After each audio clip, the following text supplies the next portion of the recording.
Bonjour à tous, je suis Elettre Andrian, chargée de projet santé au département. Donc, j'ai été la référente côté département pour l'organisation de cette journée qui, je l'espère, répond à vos attentes. Et j'en profite parce que j'ai le micro pour remercier toute l'équipe du département pour cette journée, parce que plusieurs directions se sont mobilisées, la direction de la protection maternelle et infantile, la direction de la logistique, la direction, le laboratoire départemental de santé environnement, la direction des systèmes d'information et tout le petit monde que j'oublie, et en particulier ma direction à moi aussi, bien sûr. Pour cette journée, le département a choisi de vous présenter nos travaux sur les perturbateurs endocriniens, qui est un sujet qui est important à notre niveau, notamment depuis qu'on a signé la charte Ville et territoires sans perturbateurs endocriniens. Donc, cette session sera assurée par Pauline Vasseur, qui est médecin de PMI. Voilà.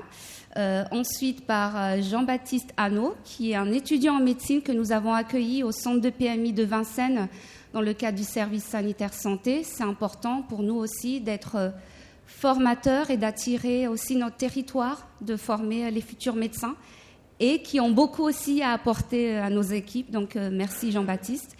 Et il y aura aussi Karine Ponrouet, qui est infirmière puéricultrice, et Lucie Henry-Simoneau de la CEPAM 94. On voulait associer ce partenaire clé aussi du Val-de-Marne à cette présentation. Merci.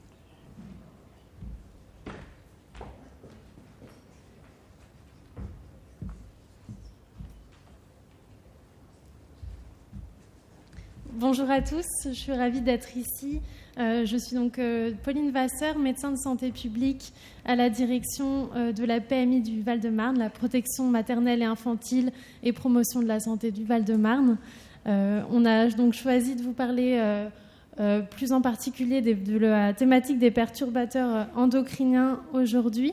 Moi, je vais faire une introduction assez rapide, puis on passera à des exemples un petit peu plus concrets pour illustrer mes propos. Déjà, quelques notions que vous avez déjà tous sans doute en tête, mais sur les perturbateurs endocriniens, qui sont donc des substances chimiques qui ont la capacité d'interférer avec notre système hormonal et ainsi de causer des effets délétères pour notre santé. Et donc, ce sont un très grand nombre, une très vaste famille de substances qui ont des propriétés avérées ou suspectées de perturbateurs endocriniens, avec des sources qui sont multiples. Ce sont des substances qui sont présentes finalement dans tous les milieux, dans notre environnement, dans les différents lieux que nous fréquentons, mais aussi, on peut le dire, dans notre quotidien.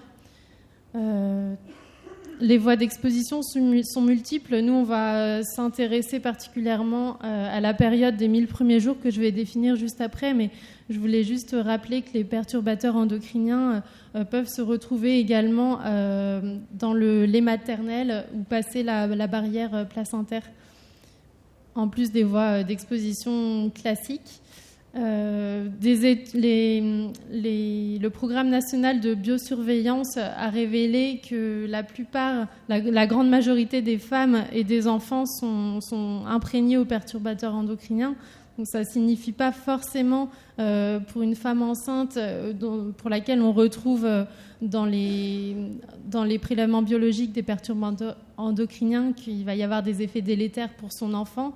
Mais voilà, ces études de biosurveillance permettent de vraiment se poser la question à quel point il est important de porter notre attention sur ces substances-là. Notre système hormonal sous-tend de grandes fonctions physiologiques comme par exemple le développement, l'immunité ou encore le métabolisme. Donc on peut bien comprendre que de nombreux effets peuvent être provoqués par l'exposition à des substances capables d'altérer ce système hormonal. Cependant, il est compliqué d'établir des liens de causalité pour ces substances-là pour de nombreuses raisons, et notamment le fait, on a parlé ce matin, ça a été évoqué, la notion d'exposome, le fait que nous sommes en permanence exposés à tout un tas de substances chimiques depuis notre naissance, voire même avant, depuis la conception. Donc il est difficile pour une substance donnée de mettre en évidence un lien de cause à effet. Pour autant, pour certaines substances, on sait aujourd'hui qu'ils sont des perturbateurs endocriniens et qu'ils ont des effets délétères. Voilà. On peut schématiquement classer ces substances selon leur niveau de preuve. Globalement, ce qu'on va retrouver comme effet, ce sont des cancers, des troubles immunitaires et inflammatoires, des troubles du neurodéveloppement, des troubles métaboliques et des troubles du système reproducteur. Je passe assez vite, mais vous retrouverez très facilement toutes ces informations dans la documentation de Santé publique France ou de l'ANSES. Alors maintenant, pourquoi on s'intéresse plus particulièrement aux 1000 premiers jours de la vie? Donc les 1000 premiers jours, c'est la période qui s'étend de la conception jusqu'aux 2 ans de l'enfant. Donc nous, en protection maternelle et infantile, c'est notre public cible. Et pourquoi c'est particulièrement important de s'intéresser à cette période de la vie? Eh bien, finalement, cette période, c'est une fenêtre de vulnérabilité parce qu'on sait que c'est une période de grande plasticité durant laquelle se déroule l'organogénèse, puis la croissance et le développement. Donc en fait, les enfants sont particulièrement sensibles aux effets des toxiques dans leur environnement. Les impacts de certaines expositions, et ça c'est très important, peuvent avoir un effet non seulement à très court terme pour l'issue de la grossesse par exemple, mais aussi pour la santé du jeune enfant, pour sa santé à l'âge adulte et voire même pour la santé de sa descendance. Donc ça, c'est vraiment extrêmement important. Et aussi, malheureusement, dès le début de la vie, on peut observer des inégalités sociales de santé. Ça, c'est aussi un sujet qui me tient très à cœur. Et donc, tout ça, c'est une fenêtre de vulnérabilité, mais pour toutes ces raisons-là, c'est aussi une fenêtre d'opportunité. Moi, avec mes lunettes de médecin de santé publique, je me dis, ben oui, c'est cette période-là où il faut agir pour réduire les inégalités sociales et environnementales de santé. Et d'un point de vue individuel, on se dit que tout ce qu'on va pouvoir faire pour la femme enceinte, pour le jeune enfant, et ben, ça va avoir un impact formidable pour tout le reste de sa vie. Et donc ce matin, on a beaucoup parlé de l'observation, de la recherche, des connaissances. Donc sur les perturbateurs endocriniens, les connaissances évoluent, bien sûr, mais les connaissances actuelles permettent déjà de formuler finalement des recommandations pour limiter l'exposition dans notre quotidien. Donc ça, c'est cette phrase que je viens de dire, ça paraît très simple, mais en fait, en PMI, on a quand même du mal à passer de ces connaissances-là à finalement toucher nos publics. Donc comment passer des connaissances à l'action auprès de ces publics-là dans une logique d'universalisme proportionné, c'est-à-dire comment toucher le plus grand nombre et surtout comment toucher ceux qui en ont le plus besoin. Donc ça, c'est vraiment la question qu'on se pose. Et on se heurte à plusieurs enjeux en périnatalité. C'est une période qui est finalement hyper dense et complexe, qui fait intervenir beaucoup de professionnels dans des différents lieux, différents temps.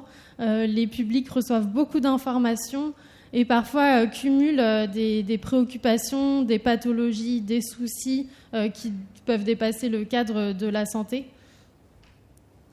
Et le sujet de l'exposition aux perturbateurs endocriniens, non seulement il n'est pas toujours connu des publics, on l'a vu ce matin, si le sujet n'est pas connu, comment s'en saisir, comment être acteur de sa santé si on n'a pas toute l'information. Et même quand il est connu, il peut être un petit peu flou ou alors complètement anxiogène ou alors non prioritaire parce qu'il y a d'autres soucis qui viennent en premier. Il peut être un petit peu culpabilisant quand on parle de comportement ou alors inaccessible parce qu'il y a des difficultés financières ou d'autres difficultés qui font que ça nous paraît trop loin de nous. Alors, c'est des petites pistes que j'ai écrites là dans cette diapo, mais finalement, les questions qu'on se pose, ça va être comment sur un territoire, là c'est un département, mais on pourrait adapter cette réflexion à n'importe quelle échelle territoriale, comment se saisir de ce qui existe sur un territoire pour toucher le plus grand nombre de nos publics, Ça peut passer par la formation de l'ensemble des acteurs qui vont entrer en interaction avec les femmes au cours de leur parcours de périnatalité, sensibiliser au maximum ces acteurs pour qu'ils soient eux-mêmes relais ensuite de cette sensibilisation en santé-environnement. Il y a aussi des lieux qui peuvent être privilégiés pour faire passer des messages en santé-environnement. Nous, on a la chance d'avoir des sages-femmes et des puéricultrices qui font des visites à domicile, donc c'est un lieu idéal pour parler de l'environnement des femmes et des bébés.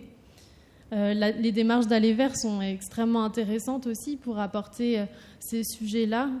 Et quand je dis ces sujets-là, c'est pas juste apporter une information, mais aussi des conseils qui vont avec, parce que on l'a dit ce matin, c'est des sujets qui peuvent être très anxiogènes. Donc si on apporte juste l'information sans proposer de gestes accessibles, c'est contre-productif. Adapter le discours en prenant en compte le niveau de littératie des personnes pour qu'elles puissent bien comprendre et bien se saisir de ce qu'on leur propose et que ces conseils soient accessibles financièrement. Voilà. On a aussi l'intérêt du collectif qui peut être intéressant de promouvoir les échanges entre les femmes et les partages d'expériences. Donc, pour illustrer tous ces enjeux-là, ces questions-là, je vais laisser la parole à Jean-Baptiste Hanot, qui est étudiant en médecine à Paris 6 et qui a choisi pour son service sanitaire de porter toute son attention sur le sujet des perturbateurs endocriniens.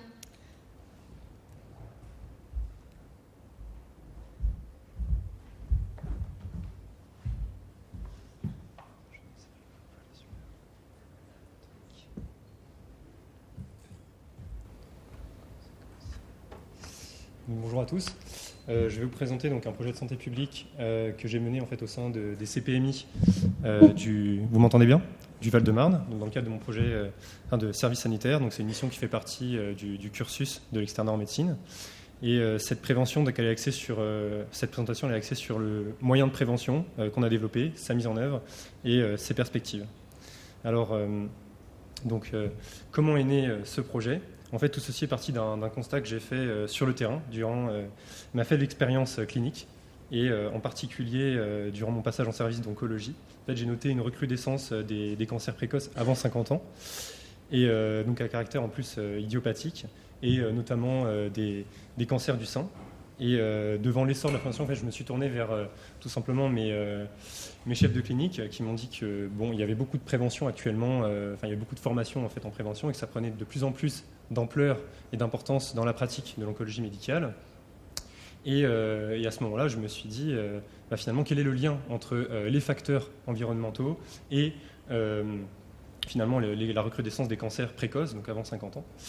Et donc j'ai eu besoin de mettre ça à l'épreuve. Et dans un premier temps, en fait, j'ai voulu en faire mon service sanitaire. Donc j'ai proposé ça à la CPMI de Paris, qui n'a pas forcément reçu ce projet, parce qu'ils sont plus orientés sur des projets, on va dire, un petit peu... ce sont des grandes thématiques un peu classiques, comme la dictologie, etc. Et donc je me suis tourné vers les CPMI de Vincennes, qui pour le coup, les CPMI du Val-de-Marne, qui étaient beaucoup plus ouverts pour le coup à ce niveau-là, et qui ont accepté mon projet avec beaucoup d'entrain.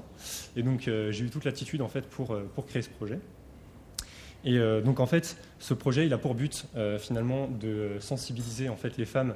Alors je définirai après la cible précise, mais dans un premier temps, c'est les femmes en périnatalité, donc à propos en fait des pratiques qui sont à risque ou protectrices en fait vis-à-vis des perturbateurs endocriniens. Voilà.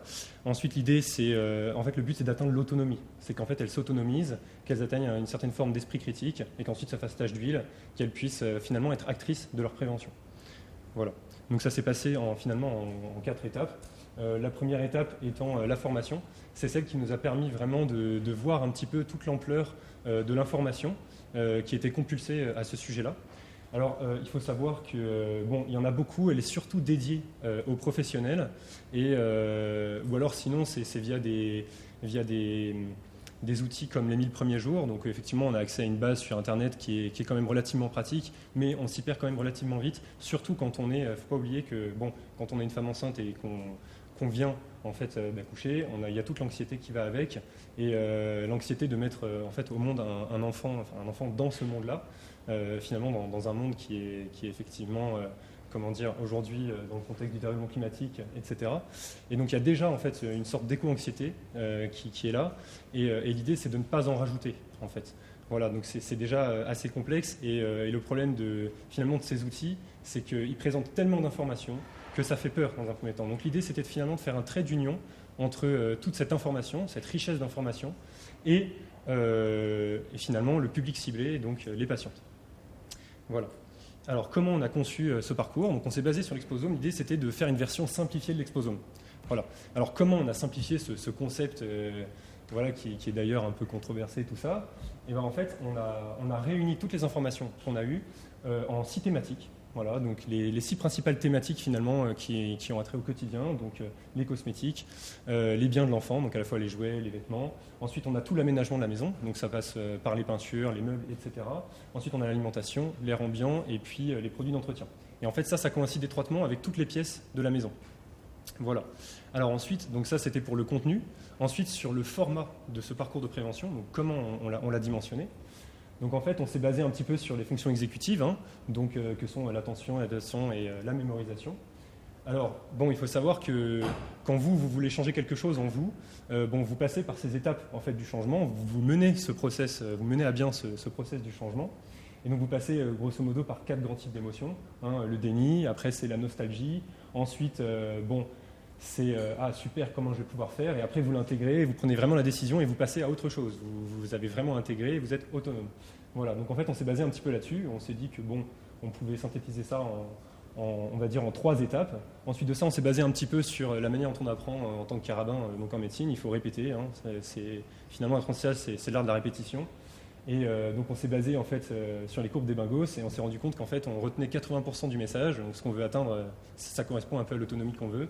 On l'obtenait à peu près en 3 étapes, en 3 répétitions. Voilà.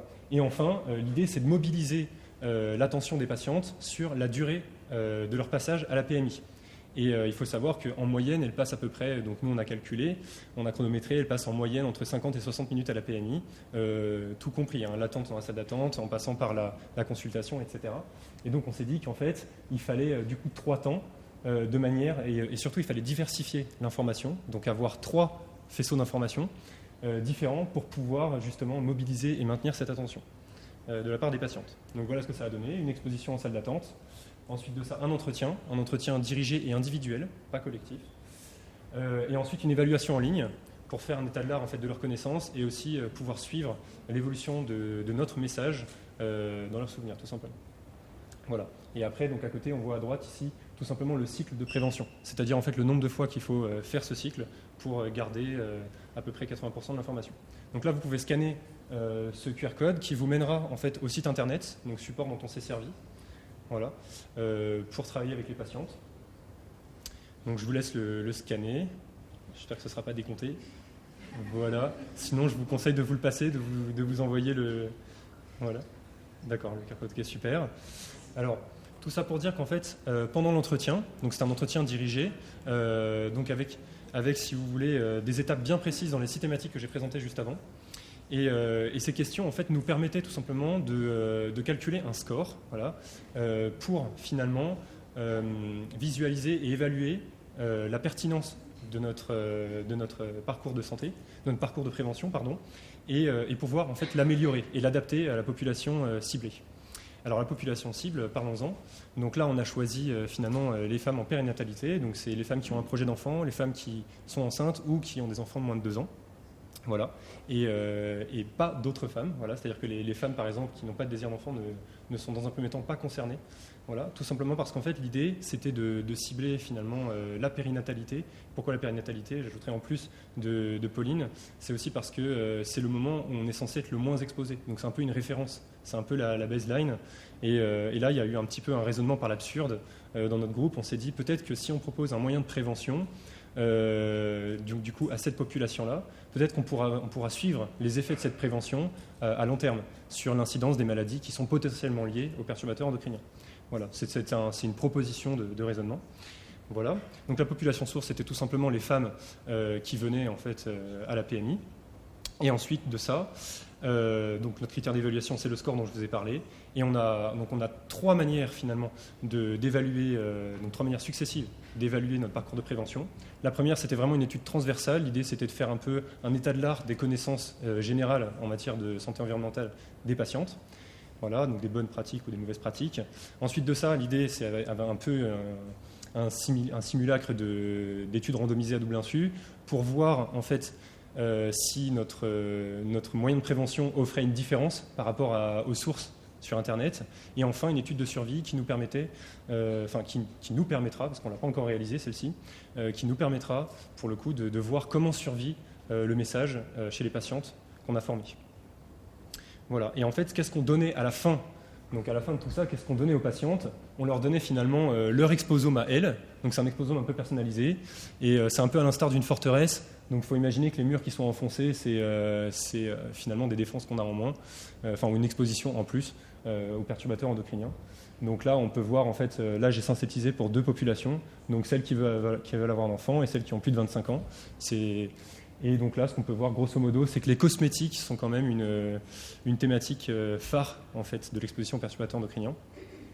Voilà, il faut savoir que la plupart des femmes utilisent quotidiennement plus de 15 produits cosmétiques par jour sans s'en rendre compte. Voilà, ce qui du coup expose quand même beaucoup aux perturbateurs endocriniens. Voilà. Et donc, pour conclure, je dirais que du coup, on a mis en place un moyen de prévention qui se base un peu sur le format de la recherche itérative et intégrative. C'est-à-dire qu'en fait, on raisonne un peu à l'inverse de la recherche théorique, c'est-à-dire qu'on ne fait pas effectivement cette recherche en chambre qui a tendance à un peu effectivement être en silo, comme vous le disiez tout à l'heure. Là, en fait, on part du patient, on part vraiment des capacités du patient à intégrer un message de prévention, quitte à adapter ce message de prévention en fonction des recherches et des résultats des études, en fait. Voilà. Donc actuellement, ce travail se poursuit à la PMI, a été repris par des collègues carabins. Voilà, et j'espère que ça va durer longtemps et qu'on va pouvoir étendre ce projet-là à d'autres CPMI du Val-de-Marne pour justement étudier tout ce qui est différence d'accès aux moyens de prévention et au système de santé. Voilà. Merci pour votre écoute.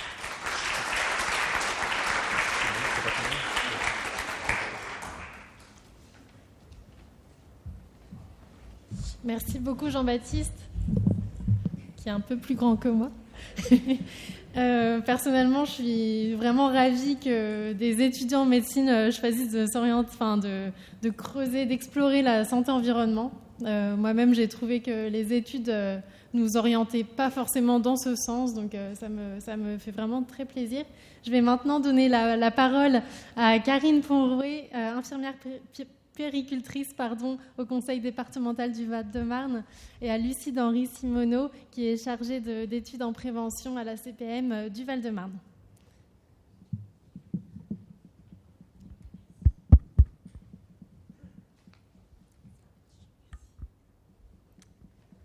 Bonjour à toutes et à tous. Bonjour. Voilà. Nous sommes avec Karine pour vous présenter un exemple d'atelier de prévention en santé environnementale que nous avons mené au centre d'hébergement d'urgence La Pépinière à Saint-Maur. Donc, avant de vous présenter l'atelier pratique plus en détail, nous allons vous expliquer le contexte de cette action de prévention. Donc, depuis 2023, l'État et la Caisse nationale d'assurance maladie ont signé une convention d'objectifs et de gestion. L'un des objectifs principaux de cette convention est d'accélérer le virage préventif et donc de mener des actions de prévention et de financer des acteurs locaux et des associations sur différentes thématiques de prévention. Nous avons, au niveau de la Caisse primaire d'assurance maladie du Val-de-Marne, au niveau local, déployé dans ce cadre-là des appels à projets en direction des associations avec le statut de loi 1901, qui peuvent postuler donc, à des appels à projets, notamment sur la thématique de la périnatalité et de la santé environnementale. Dans ce cadre-là, le réseau périnatal du Val-de-Marne a été financé afin de mener des ateliers collectifs mensuels au sein de ce centre d'hébergement d'urgence à Saint-Maur. Et donc le réseau périnatal du Val-de-Marne recherchait pour réaliser son atelier des intervenants Et il a fait appel du coup à Lucie et à moi, puisque nous animons de manière régulière maintenant des webinaires sur la santé environnementale. Et c'est dans ce contexte que du coup le 6 juin 2024, nous avons animé l'atelier de prévention en santé environnementale dans ce centre d'hébergement d'urgence de Saint-Maur. Donc ce projet il s'inscrit vraiment dans une dynamique entre la Caisse primaire d'assurance maladie du Val-de-Marne, le Conseil départemental du Val-de-Marne et les associations locales telles que le réseau périnatal du Val-de-Marne qui est très engagé auprès de ce public cible. Alors l'atelier s'est réalisé en 3 parties. Donc une première partie qui consistait en un apport théorique. Ensuite, nous avons réalisé un quiz ludique afin de faire participer les femmes qui étaient hébergées au centre. Et puis, nous avons terminé par un atelier pratique qui a consisté à la réalisation d'un produit d'entretien fait maison qui permettait pour elles de voir concrètement comment on pouvait mettre en œuvre des moyens simples et rapides pour limiter l'exposition aux polluants. Donc vous pouvez voir sur la droite l'affiche qui a été exposée dans le centre d'hébergement et qui présentait donc notre atelier. Alors, un petit focus du coup sur la partie théorique et la partie quiz de cet atelier de prévention. Donc, une grande partie de l'atelier, on a utilisé un support qui a été développé par l'APA, l'Association pour la prévention de la pollution atmosphérique. Donc voilà, ils ont développé un livret avec des conseils pratico-pratiques qui s'inspirent d'une méthode facile à lire et à comprendre. Donc c'est un livret qui a été réalisé aussi en collaboration avec le Conseil départemental du Val-de-Marne et qui a été testé dans plusieurs protections maternelles et infantiles du département. Et d'autres acteurs tels que Santé publique France ont participé à l'élaboration de ce livret. Donc nous avons utilisé des images afin d'illustrer de manière le plus claire et le plus simple possible des conseils concrets à modifier ou à renforcer au quotidien. Pour la partie quiz, c'était vraiment pour amener du dynamisme à cet atelier. Donc voilà, essayer de faire participer les différentes personnes hébergées, principalement donc, des femmes et leurs enfants. Donc voilà, ça a permis de rendre un côté assez ludique à cet atelier. Et pour nous, intervenantes, ça nous a permis aussi de savoir si le message transmis était assez clair ou si ça nécessitait pas d'informations complémentaires. Et donc, on a terminé par l'atelier pratique. Donc, vous pouvez voir sur la photo donc, les participantes qui sont en train de réaliser leurs produits d'entretien. Donc, on avait choisi une recette assez simple qui ne nécessitait pas non plus de gros moyens financiers, de manière à ce qu'elle puisse reproduire ensuite chez elle cette recette. Et donc les produits avaient été fournis par le réseau périnatalité grâce à l'appel à projet, et donc c'était entièrement gratuit pour les participantes. Donc, concernant le retour d'expérience sur l'atelier du 6 juin, donc le réseau périnatal nous a fourni des informations suite à cet atelier. Donc, il y avait 10 femmes qui étaient présentes lors de cet atelier du 6 juin. L'âge moyen était d'environ 31 ans. Elles avaient en moyenne 2,3 enfants par femme qui étaient présents. Une éducatrice spécialisée du centre d'hébergement d'urgence s'est occupée de ces enfants. Ils ont vraiment essayé d'organiser aussi l'atelier pour que les femmes soient le plus disponibles pour recevoir aussi ces messages de prévention. Et enfin, au niveau de la satisfaction, donc 100% d'entre elles étaient satisfaites et contentes d'avoir participé à cet atelier de prévention. Alors, parmi les leviers, donc, il y avait une participation et un enthousiasme très important des participantes qui se sont vraiment intéressées au sujet et puis qui ont même échangé entre elles. C'était vraiment un moment de partage très riche. Et puis il y a, comme vous le disiez Lucie, l'organisation qui a été facilitée également par les professionnels du centre d'hébergement qui ont pu intervenir pour garder par moment les enfants afin que les participantes puissent être plus à l'aise. Parmi les freins, il y avait la disponibilité des femmes qui étaient hébergées, puisque ça pouvait correspondre pour elles au moment de la préparation des repas. Il y avait aussi les enfants qui pouvaient être présents ou qui voulaient rester auprès de leur maman. Donc c'était un des freins. Et puis la barrière de la langue, mais finalement qui n'a pas été un frein si important que ça. Parce que justement, grâce à la solidarité entre elles, il y en a certaines qui traduisaient pour d'autres et elles ont quand même énormément participé. Donc c'est pour ça aussi qu'on avait choisi la méthode facile à lire et à comprendre pour limiter au maximum cette barrière de la langue. Et pour compléter, en amont du coup de cette action, dans tout l'aspect préparatif, avec Karine, mais également avec la chargée de projet du réseau périnatal du Val-de-Marne, nous avions traduit certains mots-clés de l'intervention, certains conseils dans différentes langues, principalement parlées au centre d'hébergement d'urgence de la Pépinière. Donc, il y a différentes perspectives qui peuvent être envisagées pour l'année 2025 concernant cette action plus particulièrement. Donc, en effet, le réseau périnatal du Val-de-Marne va recevoir un nouveau financement pour l'année 2025 de la part de la Caisse primaire d'assurance maladie pour renouveler ses ateliers collectifs, donc sur d'autres thématiques, mais aussi pour renforcer les messages de prévention sur les perturbateurs endocriniens. Donc en effet, ils vont mettre en place de nouveaux ateliers, mais dans un autre lieu, dans un autre centre d'hébergement d'urgence, afin d'élargir la ciblée par ces messages.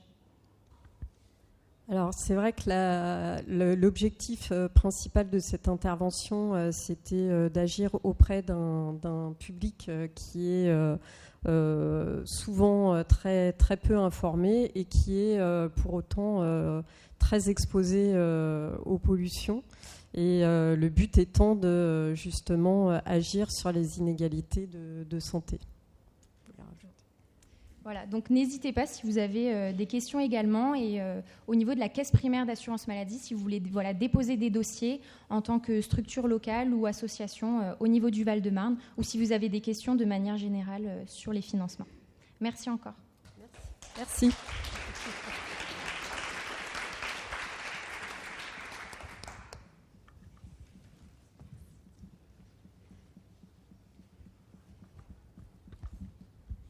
On peut prendre quelques questions, si vous en avez. On a essayé dans cette intervention-là, effectivement, de vraiment aller de la théorie à l'action et à illustrer par des actions plutôt symboliques de notre côté.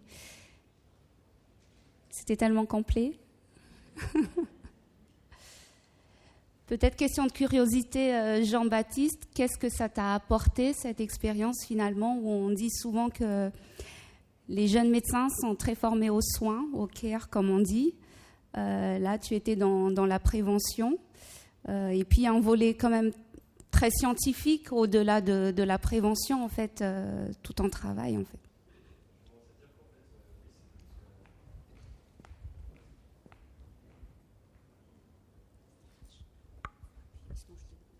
Oui, merci. Oui, non, justement, j'ai tendance à dire que là, c'était, en fait, au-delà de tout le travail théorique qu'il y a eu, élaborer le parcours de prévention, et puis après, effectivement, le score qu'on a fait pour étudier sa pertinence. En fait, au-delà de tout ça, ce que j'ai le plus travaillé, c'est ma relation de soins, en fait. Et j'ai développé ma capacité d'écoute. Voilà. Et surtout aussi, en fait, au-delà d'avoir un discours, on va dire, d'enseignement thérapeutique, voilà, là, c'était vraiment un discours de partage thérapeutique. C'était vraiment une stratégie, bipartisane. Voilà, c'était vraiment équivoque.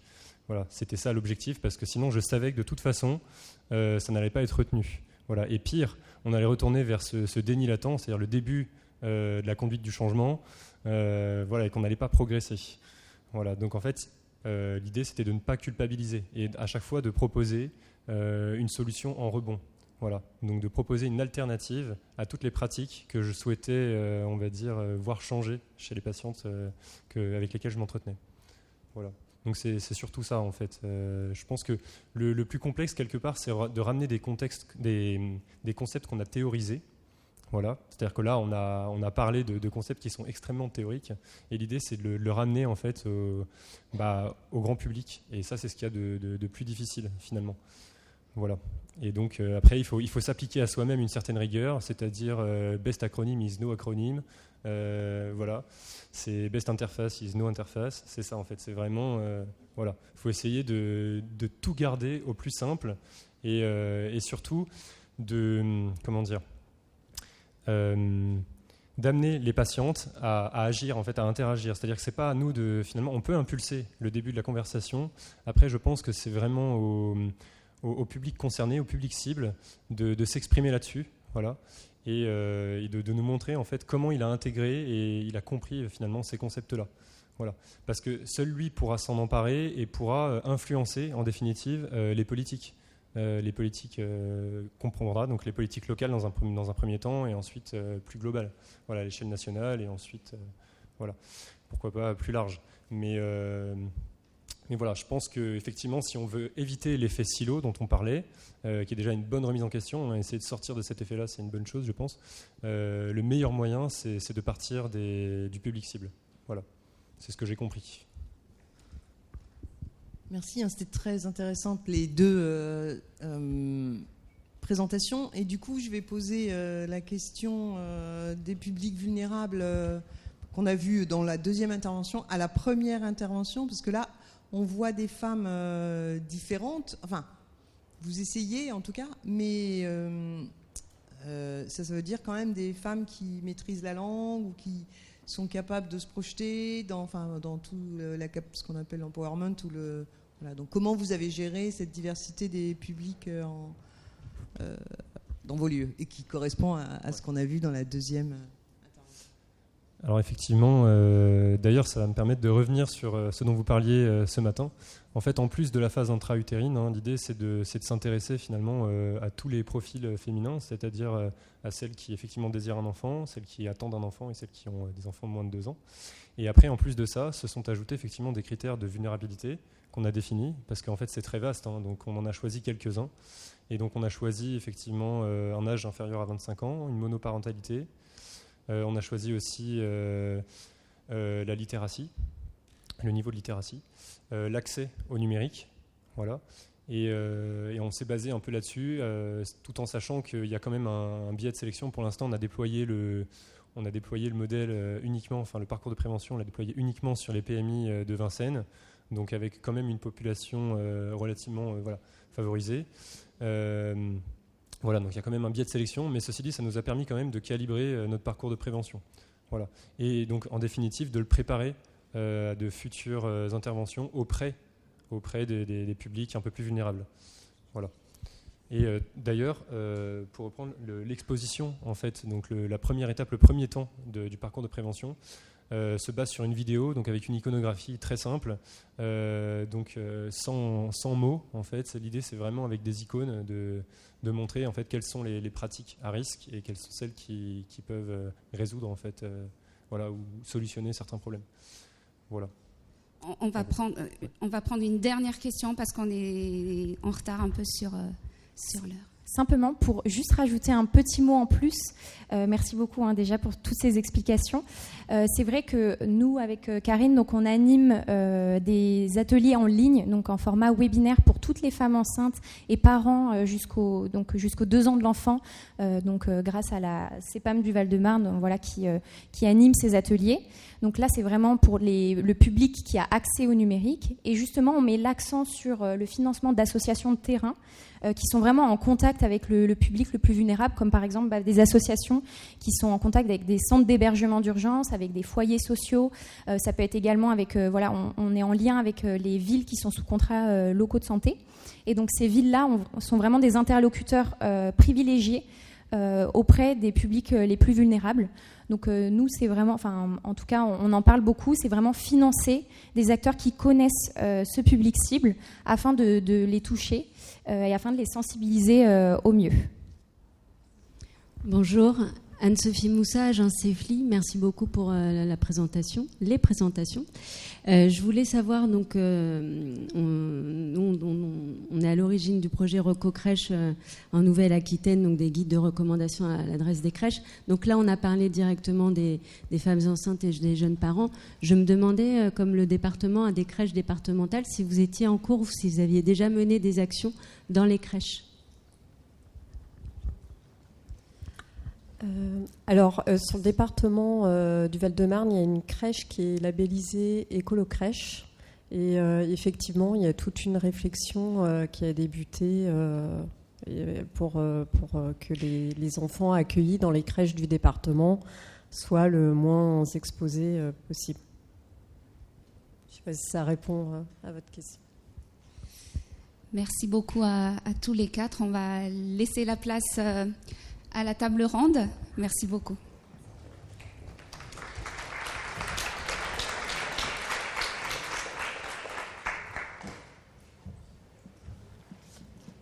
Alors, pour poursuivre cette session du diagnostic à l'action en santé-environnement, on va passer par 3 autres retours d'expérience de collectivités territoriales.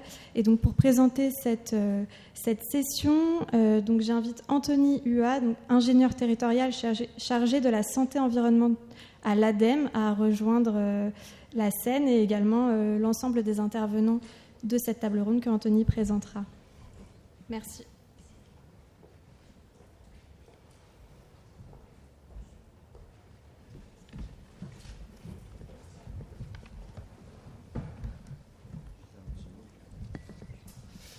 Bonjour à tous, c'est plus impressionnant de ce côté-là.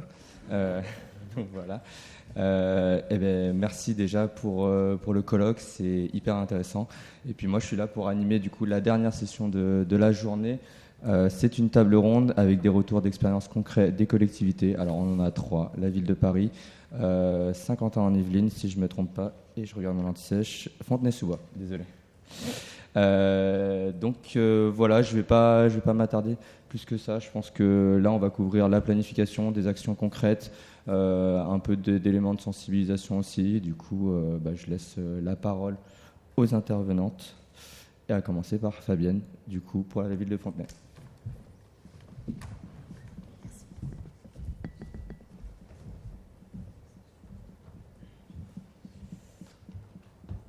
Je suis d'accord avec Anthony, c'est plus impressionnant ici.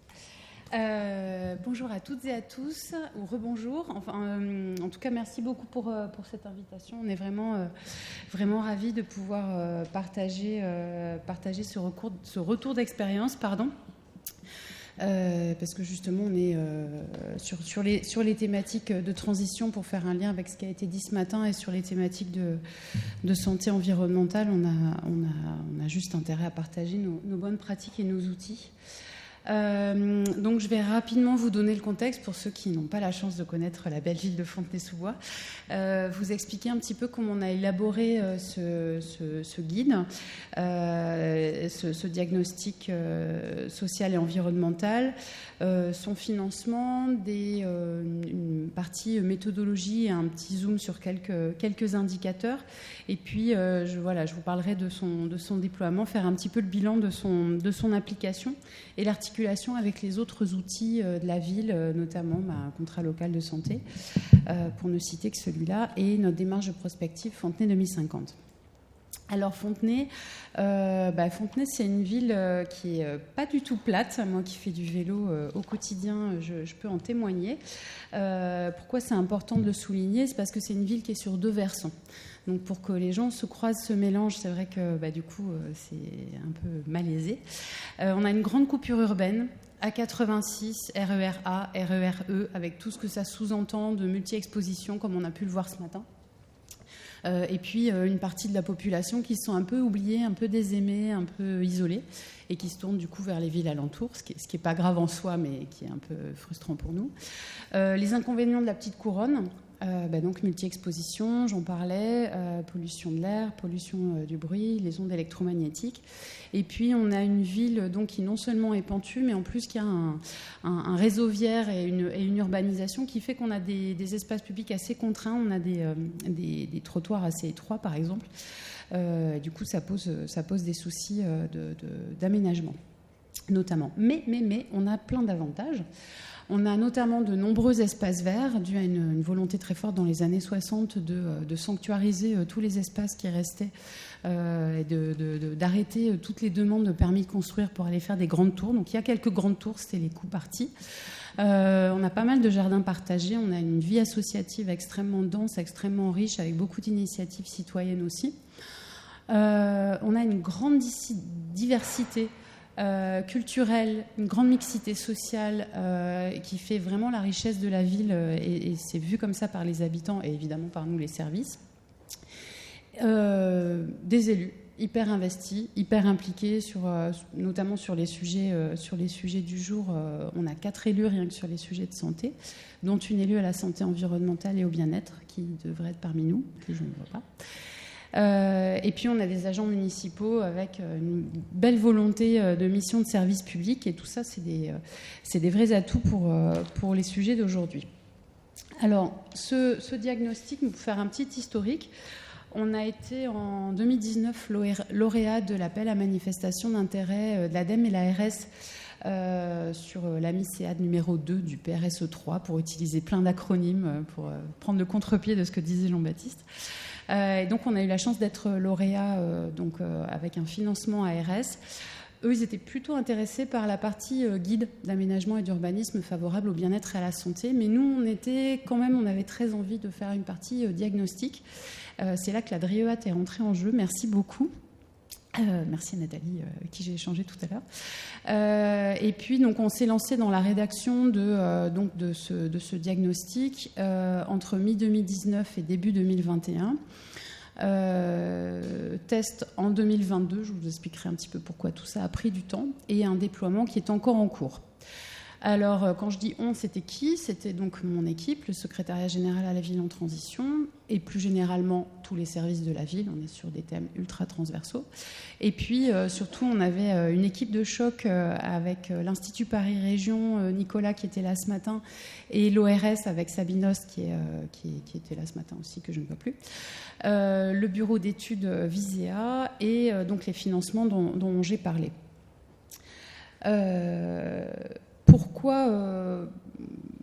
Pourquoi chercher des données alors qu'on connaît très bien nos territoires ? On connaît très bien nos territoires, certes. Les agents de terrain connaissent très bien la ville. Les élus référents de quartier connaissent par cœur les quartiers. Mais c'était quand même intéressant d'aller...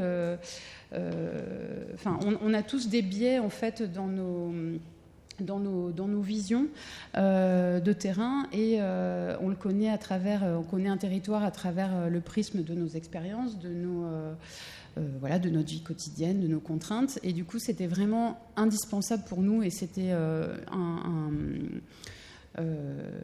à la fois on a été confortés sur plein de sujets et à la fois on a été surpris sur d'autres sujets. C'était vraiment très intéressant d'avoir des mesures, de les comparer, de croiser les données, de les partager et surtout de les utiliser après pour partager,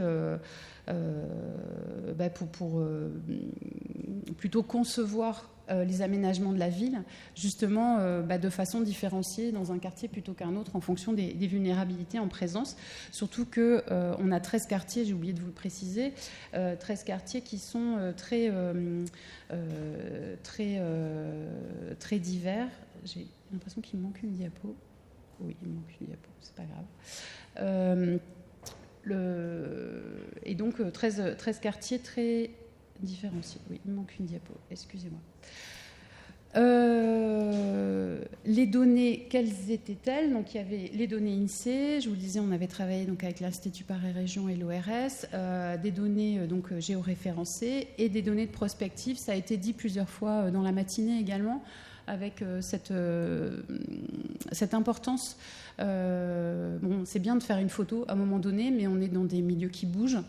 Surtout chez nous, on a énormément de projets. On a des quartiers qui sont en mutation complète, notamment autour de Val-de-Fontenay. C'est tout un pôle d'intérêt régional. Ça bouge énormément.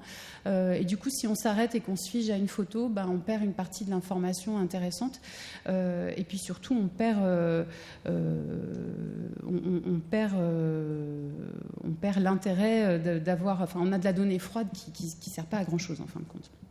Donc, à quoi on s'est intéressé ? On s'est intéressé de façon très intuitive à tout ce qui était contexte socio-démographique et état de santé. Ça a été redit ce matin, le lien très fort, évidemment, entre les possibilités économiques et puis on n'est pas du tout égaux face au sujet de santé et voilà, malheureusement ça a été encore illustré. L'état de l'environnement.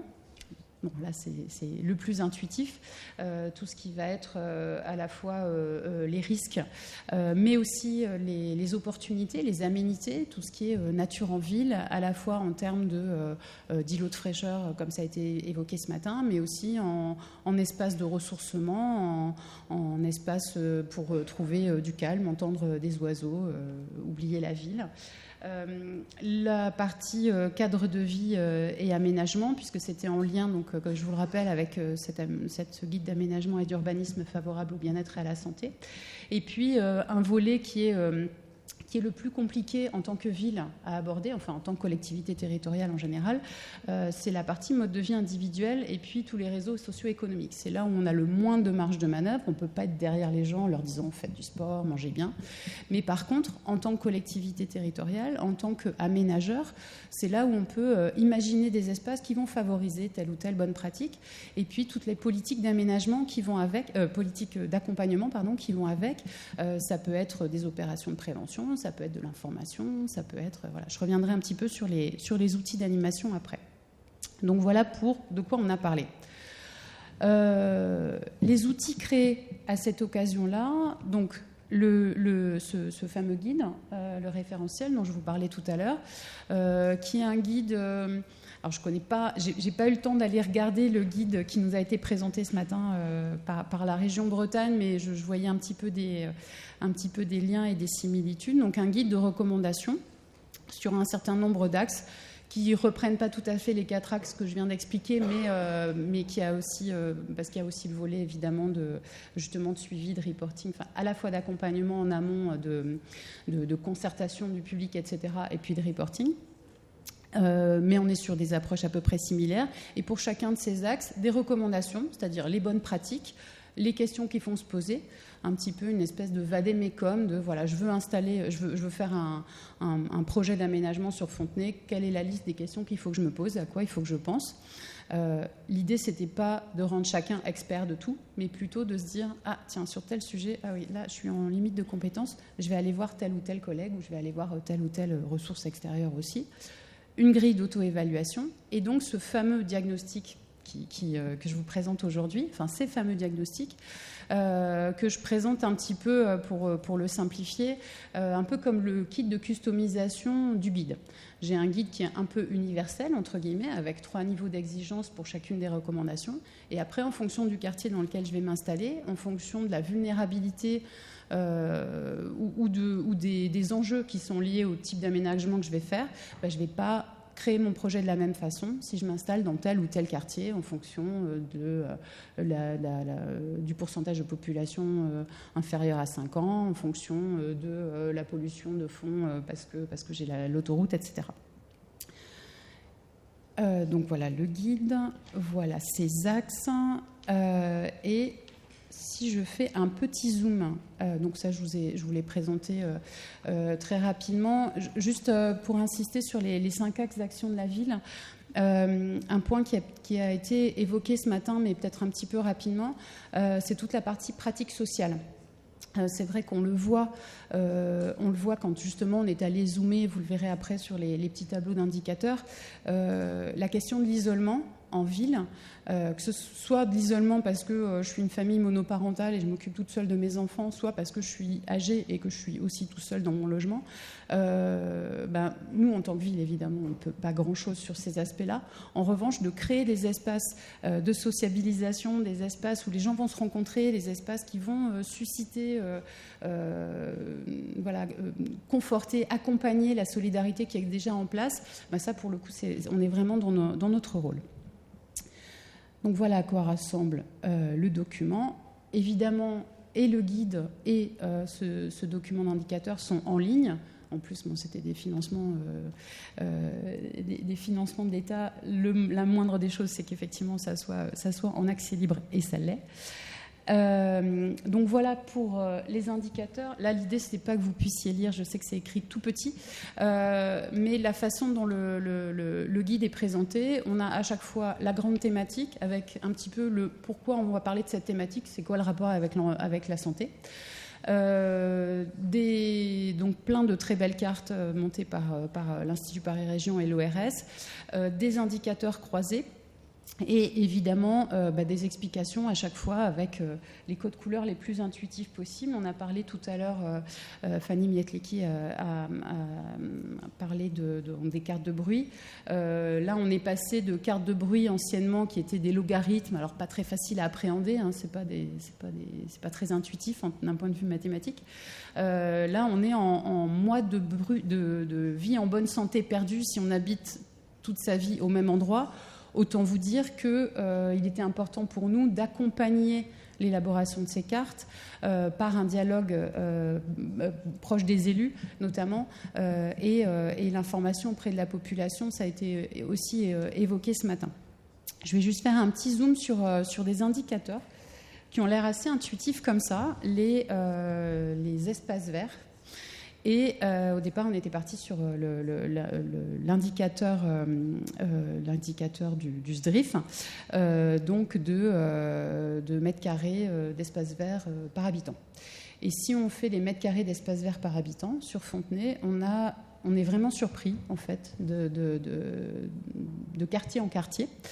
Et notamment un quartier où, quand on s'y promène, on sent plutôt de la minéralité. Et là, on avait 80 mètres carrés par habitant, ce qui est énorme. Et en fait, il y avait tous les talus de l'autoroute qui étaient compris dedans, et très peu d'habitants. Donc, c'était pas faux mathématiquement, mais ça avait aucun sens.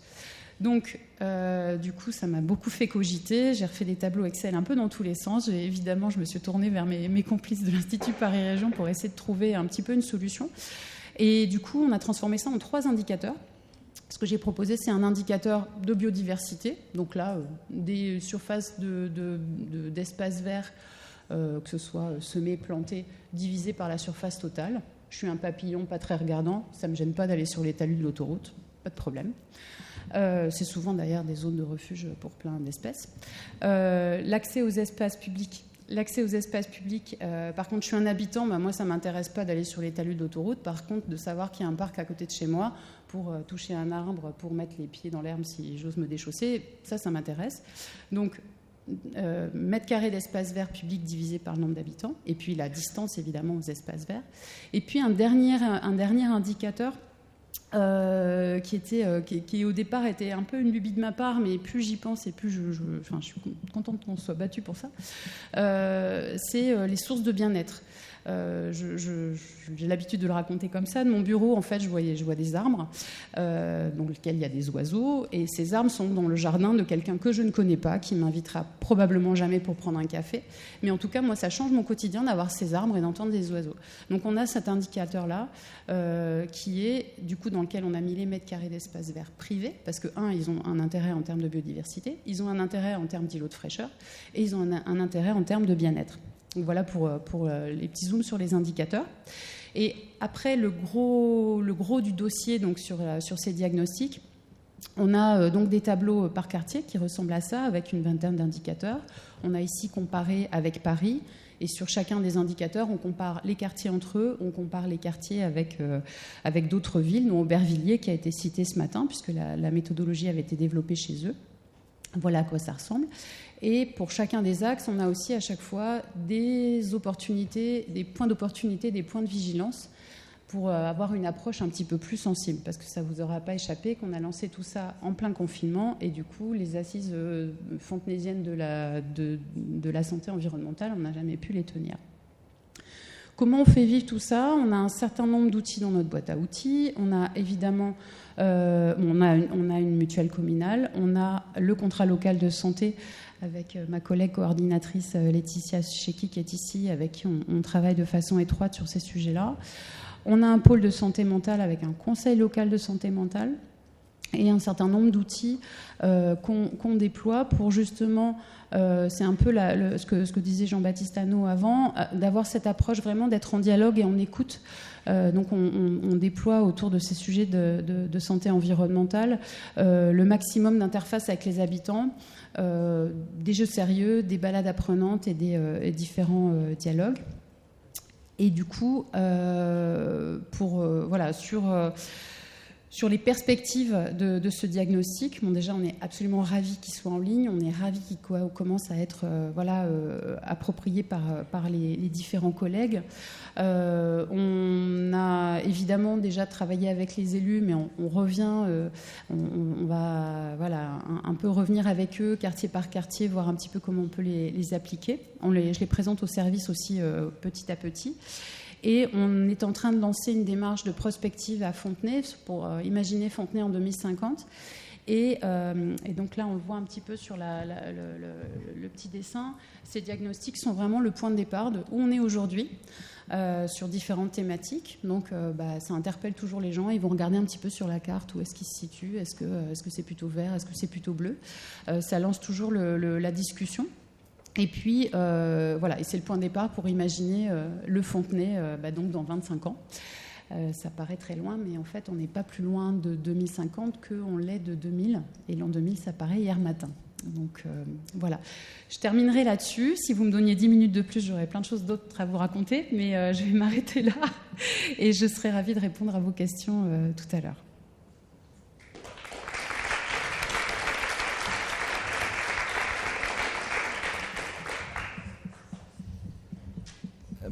Merci beaucoup Fabienne, et effectivement c'était très riche. Sans plus attendre, du coup, je vais passer la parole à Saint-Quentin-en-Yvelines, à Céline et à Anne qui vont faire une intervention commune.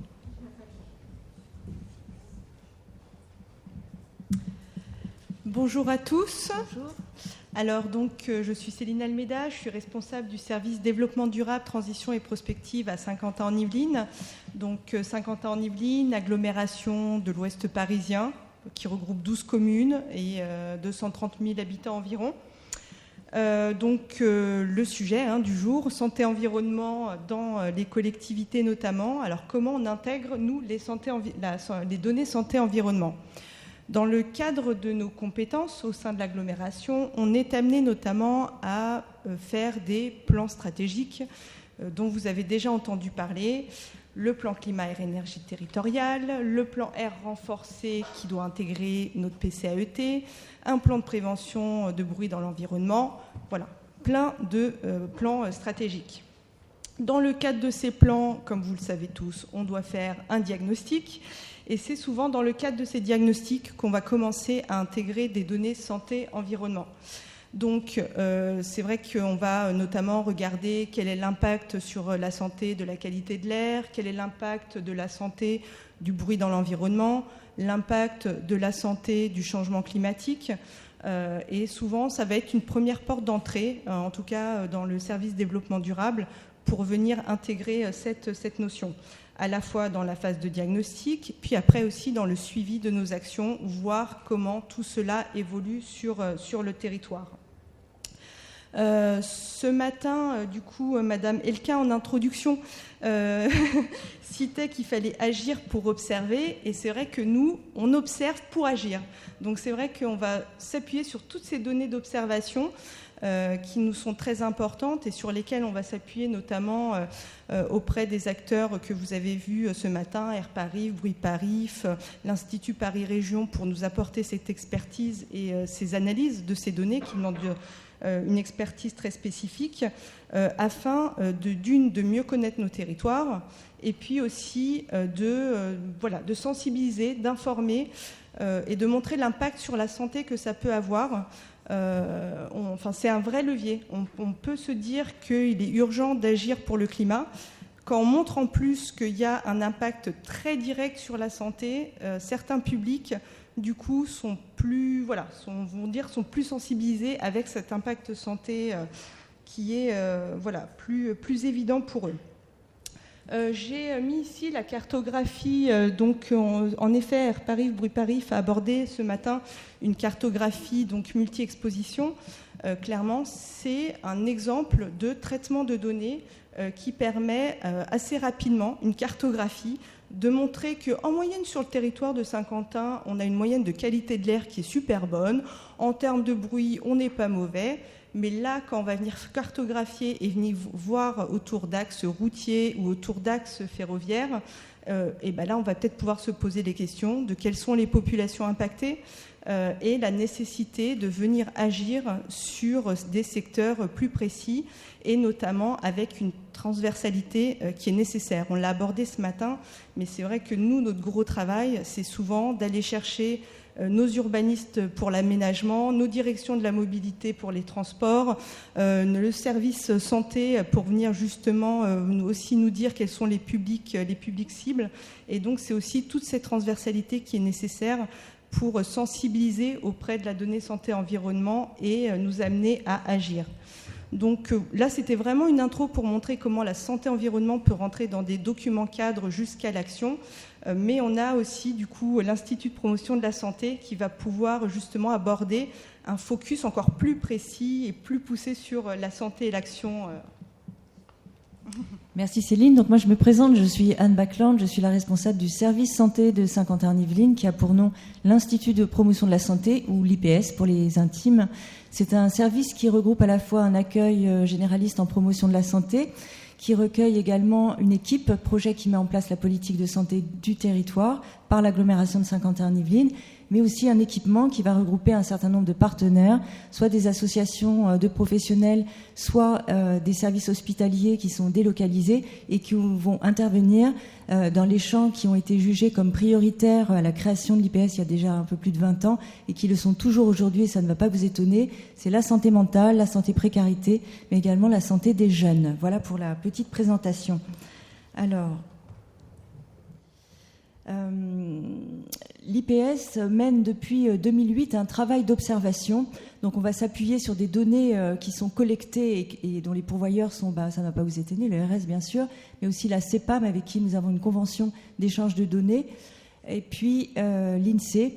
Et ces données vont être recueillies dans un tableau de bord santé, c'est le nom qu'on a donné à cet outil d'observation qui va venir alimenter cette mission de veille santé.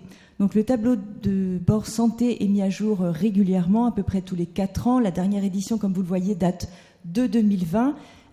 Son actualisation est en cours et ça permet effectivement d'avoir une photographie à un temps donné. Comme le disait Madame, ça ne donne qu'une lecture très partielle, mais ça nous permet de 4 ans en 4 ans de voir comment évolue aussi ce territoire et comment on peut ensuite mettre en place des politiques adaptées aux besoins qui sont identifiés. Donc le tableau de bord santé de Saint-Quentin-en-Yvelines va réunir un certain nombre d'indicateurs à l'échelle des communes et quand c'est possible même à l'échelle des quartiers. Donc on va réunir des données sociodémographiques en termes d'effectures, de structure de la population, d'espérance de vie, mortalité, protection sociale, couverture santé et d'autres indicateurs de ce type. Des données également sur l'état de santé de la population, sur les personnes touchées par les ALD, les maladies chroniques, celles qui vont avoir recours au dépistage ou à la vaccination. On va également recueillir des données sur l'offre de soins du territoire en termes de généralistes, spécialistes, mais également de services ou structures d'accompagnement de soins sur les champs des addictions ou des troubles psychiques. Et puis enfin des données santé-environnement, mais là Céline en a largement parlé, je ne reviendrai pas dessus. Donc l'ensemble de ces indicateurs sont chiffrés, bien évidemment. Ça permet de donner une lecture d'un territoire plus d'un point de vue statistique, mais ces données sont bien sûr à croiser avec le ressenti, le vécu, les expériences des acteurs qui vivent et qui travaillent sur ce territoire. Et ces éléments croisés à leur expérience permettent d'affiner un petit peu cette connaissance du territoire. Donc on va le faire à travers classiquement de groupes de travail thématiques sur le champ de la santé mentale, de l'activité physique et tant d'autres. Donc le TBS, le tableau de bord santé, est vraiment un outil d'aide à la décision qui va permettre de guider les politiques qui vont être mises en place localement, soit par Saint-Quentin-en-Yvelines, mais également par les communes, en tout cas celles qui s'en saisissent, qui s'en emparent. Elles vont s'en servir notamment pour alimenter leur analyse des besoins sociaux de leur territoire. Et puis, ça va permettre de dégager des pistes d'action. Et je vais vous parler... Alors, oui, peut-être que je pourrais m'attarder sur ce que montre effectivement le tableau de bord santé de Saint-Quentin-en-Yvelines. Donc, comme l'a dit Céline, c'est un grand territoire de 12 communes et c'est un territoire qui est très hétérogène.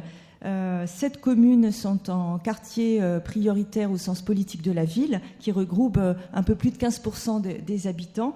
Et donc, ce territoire montre de fortes disparités de composition de la population, mais également économique, d'indices de développement humain, et relève également des facteurs de vulnérabilité.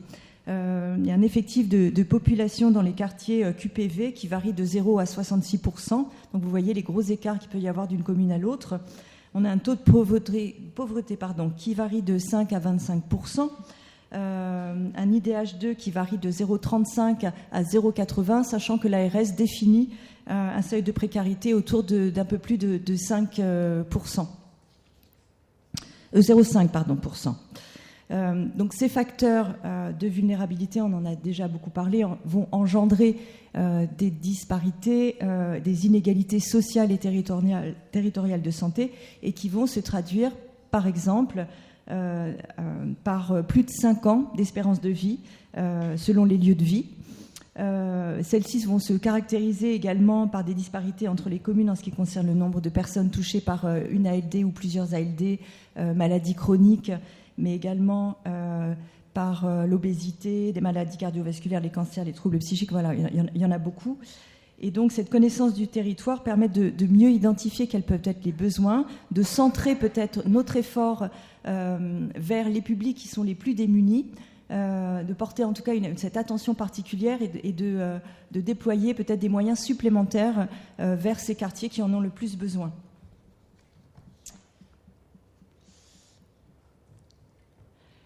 Alors, je vais vous donner un exemple d'action, parce qu'on intervient sur plusieurs volets. Sur la base des constats que l'on a menés, on a donc relevé un certain nombre d'indicateurs défavorables.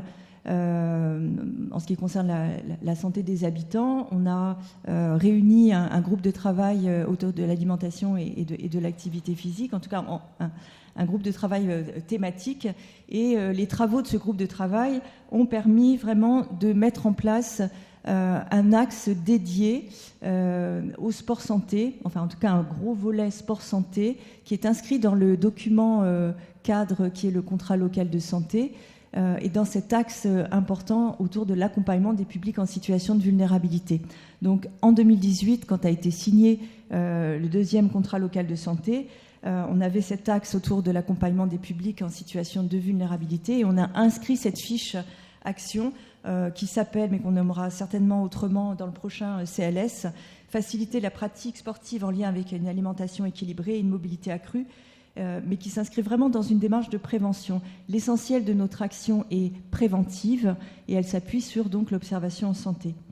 Donc cette fiche action se décline dans un programme global d'action sport-santé, donc développé, je le disais, depuis 2018, mais comme vraiment un moyen de lutter contre les ALD, contre les maladies chroniques de manière générale, mais aussi contre les facteurs de risque pour les publics qui sont les plus éloignés justement de l'activité physique ou de l'accès à une alimentation saine et équilibrée.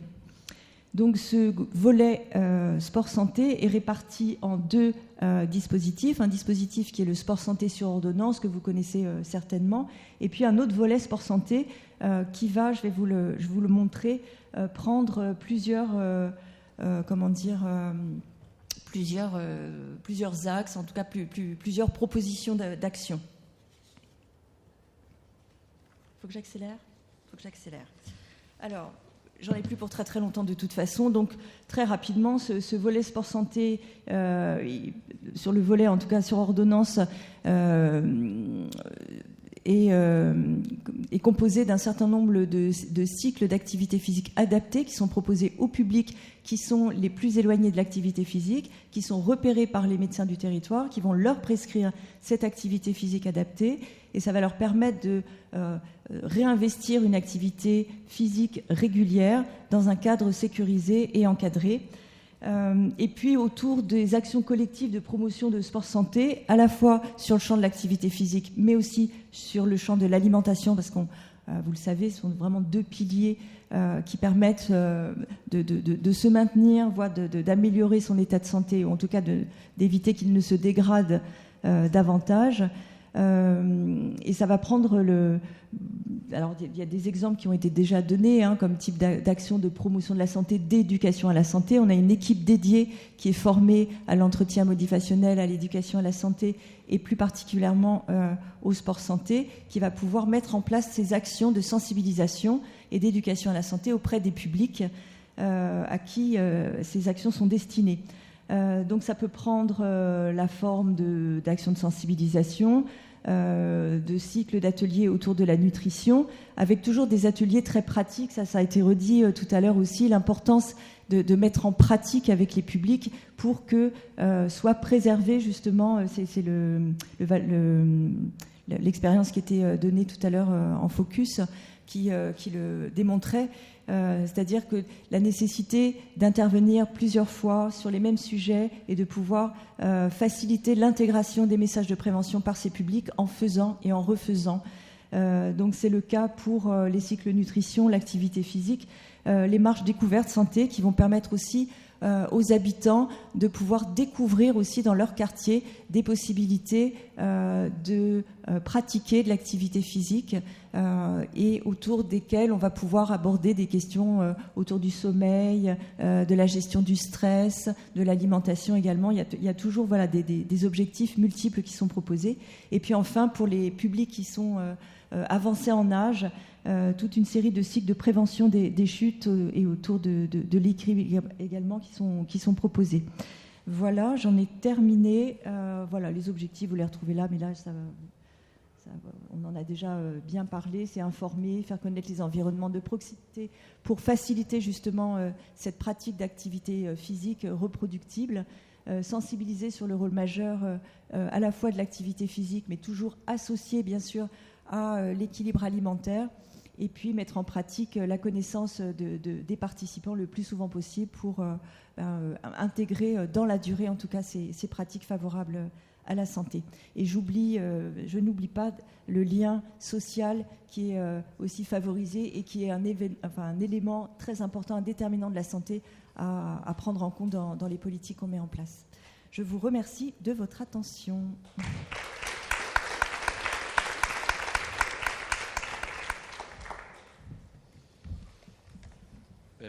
Merci pour cette nouvelle intervention et sans plus tarder, je passe la parole à Noël de la ville de Paris qui va nous parler des moustiques tigres et des punaises de lit. Pardon. Merci. Oui, c'est un autre sujet complètement. Donc, merci beaucoup de m'avoir invité. Merci d'être là pour m'écouter. Alors, comment ça marche ? Donc, voilà. Donc, je vous propose aujourd'hui de m'accompagner pour voir comment différentes formes d'observation nous permettent d'adapter nos actions de santé publique dans une approche intégrée One Health. Donc, déjà, comme l'a dit mon collègue, Je vais me concentrer sur 2 espèces ayant un impact sanitaire significatif à Paris, donc les moustiques et les punaises de lit. Mais avant de commencer, je vais vous présenter rapidement l'Observatoire parisien de santé environnementale dans lequel je travaille.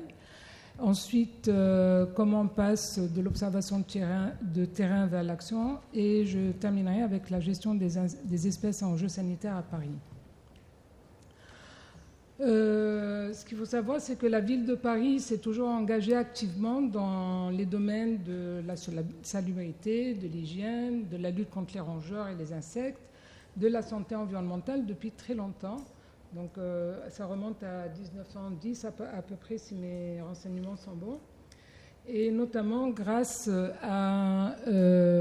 aux missions du laboratoire d'hygiène de la ville de Paris, du laboratoire d'études des particules inhalées et du service municipal d'action de salubrité et d'hygiène à Paris.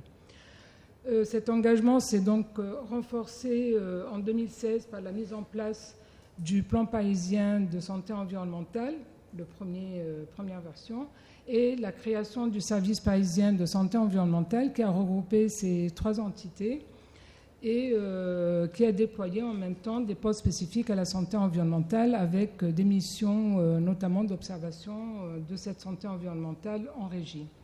Cette démarche s'est intensifiée donc en 2023 avec la création de l'Observatoire parisien de santé environnementale au sein de la direction de la santé publique. Donc l'observatoire comprend 5 pôles qui travaillent et collaborent étroitement avec les différentes directions. Donc je peux nommer l'espace vert, le logement, le climat et tant d'autres. Et sa mission est d'apporter donc une expertise qui est pluridisciplinaire dans le champ de cette santé environnementale et avec une aide à la prise de décision quant aux actions à mener pour améliorer la santé, réduire les inégalités sociales, territoriales, environnementales de santé, et tout ceci dans un contexte de dérèglement climatique et surtout dans une approche One Health, donc une seule santé. Là, les exemples que j'ai décidé de vous développer, puisque je suis entomologiste médicale et que ça a porté sens que je développe ces exemples-là, vont illustrer comment l'observation peut nourrir et permet d'ajuster les actions qui sont mises en place dans le cadre d'une politique santé environnementale et donc ici la gestion des espèces à enjeux sanitaires. Le premier exemple porte sur l'apport de l'observation in situ, donc directement sur le terrain, dans la gestion des moustiques. Donc, il faut savoir que nous avons 2 problématiques dues aux moustiques à Paris. Donc le Culex pipiens, qui est le moustique commun qui représente une grande nuisance, mais aussi l'Aedes albopictus, donc le moustique tigre, qui lui est vecteur de maladies, chikungunya, dengue, Zika. Et là, pour le travail qu'on fait sur le terrain, donc l'observation, qu'elle soit ponctuelle ou qu'elle soit continue, est très essentielle pour connaître donc les espèces qui sont présentes sur le territoire, leur répartition, de surtout comprendre les facteurs qui vont favoriser la prolifération de ces insectes. Et tout ceci va nous aider à planifier et à mettre en place donc des tactiques ou des méthodes de lutte qui sont caractéristiques ou des actions spécifiques à leur gestion. Donc, comment ça se passe concrètement ? Donc, le SMAJ, donc le service municipal d'action de salubrité et d'hygiène, reçoit des signalements qui proviennent des directions, des partenaires sociaux ou des habitants via le téléphone, le mail ou des applications de la ville. Donc, une fois ces renseignements collectés, nous procédons à un repérage pour délimiter les zones géographiques et cibler les zones d'intervention. Ensuite, les agents descendent sur le terrain pour explorer directement donc, les facteurs et les sites de développement, donc déjà des larves et des nymphes, donc les stades immatures des moustiques, Donc ils vont explorer, regarder, observer, que ce soit tout ce qui est stagnation d'eau, ça peut être des objets, ça peut être de la poubelle, ça peut être des sites, les réseaux d'assainissement. En tout cas, là je vous ai présenté ce qu'on fait sur un espace vert, mais ça peut aussi être des enquêtes dans l'habitat. Donc ils contrôlent aussi la présence des larves et des nymphes, et s'ils ont de la chance, ils peuvent aussi tomber sur les adultes. Donc toutes ces données sont collectées, elles sont saisies et elles sont analysées en interne de l'observatoire. Qu'est-ce que ça donne? Donc, à partir de cette analyse, nous pouvons établir une caractéristique, donc une typologie des gîtes larvaires qu'on va retrouver dans les différents espaces, et ceci nous permet par la suite de mettre en place des actions spécifiques, que ce soit en termes de lutte ou en termes de maintenance, de conception ou en termes d'éducation sanitaire. En tout cas, ces analyses nous permettent aussi de produire des recommandations pour éviter la création des gîtes larvaires qui vont concerner le moustique tique, bien sûr, mais aussi les autres moustiques, puisque tous les moustiques piquent, enfin presque tous. Et c'est des préconisations qui sont adressées aux différentes directions de la ville. Donc ici, par exemple, pour les espaces verts, ce serait des préconisations concernant les conceptions et la gestion des plans d'eau, mais sinon aussi, il y a des recommandations concernant les bâtiments et les équipements de la ville. Mais aussi, ces recommandations sont adressées à la population, donc avec tous les gestes qu'ils doivent mettre en place pour éviter la formation d'eau stagnante et de gîtes prolifiques aux moustiques.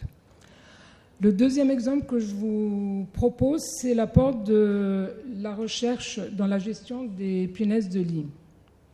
Donc, c'est une autre forme d'observation, sachant que nous assistons à une recrudescence des punaises de lit depuis les années 90, pas seulement qu'en France, mais aussi dans les autres villes de tous les pays.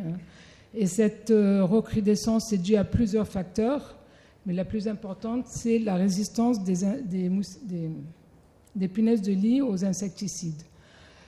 Ceci a pour résultat donc que les traitements chimiques perdent de leur efficacité, on revient plusieurs fois pour traiter les punaises de lit. Et cette répétition et cet usage est très préoccupant pour la santé et l'environnement. Donc dans le souci donc, de réduire l'utilisation de ces produits chimiques qui sont nocifs autant pour la santé que pour l'environnement, et aussi dans un souci c'est pas un souci, c'est plutôt une volonté d'engager les professionnels et aussi la population de changer de pratique et de ne plus utiliser ces insecticides ou ces produits chimiques. La recherche a été très importante et nous a aidé dans la poursuite de nos projets. Donc, concernant la résistance, un travail qui a été fait en collaboration entre la ville, des centres de recherche et l'Agence régionale de santé dans le cadre d'un projet doctoral, et dans lequel nous avons visité des logements individuels, des EHPAD, des foyers d'hébergement, qui étaient situés dans plusieurs arrondissements de Paris et plusieurs villes de banlieue. Donc les spécimens analysés nous ont démontré que nous étions vraiment en face d'une... c'est pas le moment encore, j'en ai encore quelques-unes. Donc nous étions en présence d'une résistance des punaises de lit à la plupart des produits qui sont utilisés en région parisienne. Donc à 70% des spécimens étaient résistants, ce qui explique aussi l'échec des traitements chimiques et le fait que nous sommes obligés de revenir 2, 3, 4 fois pour traiter les punaises de lit. Donc à partir de là, donc, nous avons mis en exergue donc, cette résistance, l'inefficacité des traitements, mais pour accompagner nos partenaires et même nos équipes, puisque nous sommes intervenants aussi dans la lutte contre les punaises de lit, il a fallu mener des expérimentations pour voir quelles étaient les méthodes alternatives adéquates à utiliser pour gérer les infestations. Donc on a mené des tests en conditions contrôlées avec de la chaleur, du froid, mais aussi on a utilisé des lampes à UV et de l'ozone. Et les résultats ont été sans appel. Les résultats obtenus avec l'utilisation des températures étaient beaucoup plus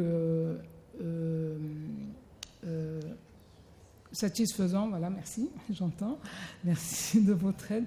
Étaient beaucoup plus satisfaisants que l'utilisation des lampes à UV où là c'était vraiment zéro de mortalité et de l'ozone dans nos conditions de travail. Donc, nous avons mené une expérimentation en conditions réelles. Ce travail a été fait en collaboration entre les services de la ville, avec des bailleurs sociaux et un prestataire 3D. Et ça a concerné 2 bâtiments de bailleurs sociaux. L'expérimentation s'est basée sur le déménagement du mobilier, enfin du maximum de ce qu'il y avait dans un logement, dans un conteneur à moins 25 degrés. Suivi d'un traitement de l'environnement des logements à la vapeur sèche et en finalisé avec une barrière chimique sur les plinthes et les encadrements des portes et des fenêtres. Pendant ce temps-là, les occupants étaient logés à l'hôtel pendant 4 jours. Il est sûr, nous avons eu des super résultats qui ont été supérieurs à ceux de l'utilisation des insecticides. Et en fait, nous n'avons pas eu besoin de revenir pour faire plusieurs traitements dans la plupart des logements. Cependant, au niveau de la faisabilité, nous avons une opération qui est très lourde, qui est fastidieuse et qui est très, très coûteuse. Donc, on s'est rabattu à traiter, en fait, pour plus de faisabilité, l'utilisation de la chaleur est vraiment un système qui est pas mal parce que on ne déménage pas les affaires et on ne ferme pas les structures. Donc on a testé l'utilisation des tentes chauffantes et de la vapeur sèche dans des crèches et dans un centre recevant les femmes et enfants. Et au fait, en finalité, à la ville de Paris, nous avons adopté l'application du traitement à la chaleur dans les établissements accueillant la petite enfance, dans les centres d'hébergement femmes-enfants et chez les particuliers qui présentent une vulnérabilité en lien avec leur état de santé.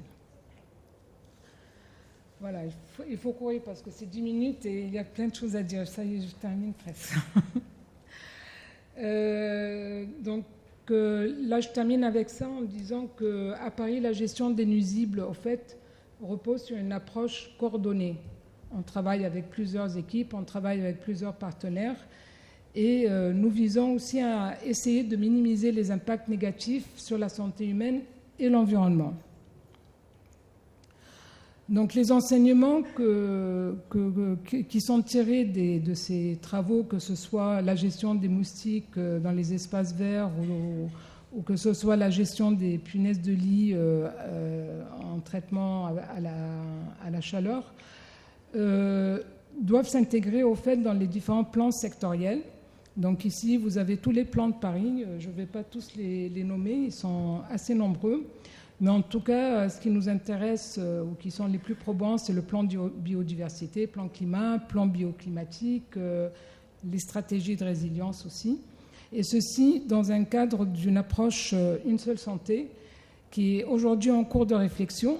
C'est-à-dire, comme on disait tout à l'heure, je pense, c'est que nous avons beaucoup d'actions qui sont menées qui ont cette portée de One Health, mais qui en même temps n'ont pas le label. Voilà, donc nous on intervient en disant, voilà, aujourd'hui il faut vraiment que cette réflexion soit menée au niveau de tous nos partenaires, que ce soit les partenaires, toutes les directions de la ville, mais aussi les partenaires extérieurs à la ville. Cependant, cette stratégie ne pourra pas réussir sans l'engagement des professionnels et des usagers, dont les comportements jouent un rôle déterminant dans cette stratégie de travail. Donc voilà, la ville donc, renforce ses actions de communication, sensibilisation, information en produisant des guides pratiques, des flyers, mais aussi en assistant aux événements publics, donc les villages santé, les fêtes de quartier, au pied d'immeubles. On assiste aussi à des conférences, à des workshops, par la création d'outils pédagogiques et aussi la communication via les réseaux sociaux. Voilà, j'ai fini.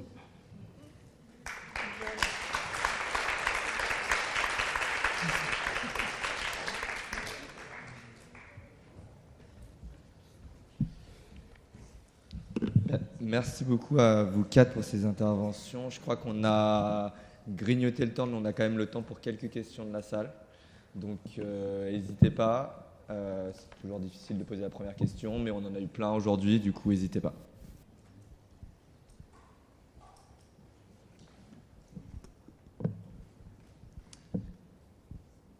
J'en vois une là-bas.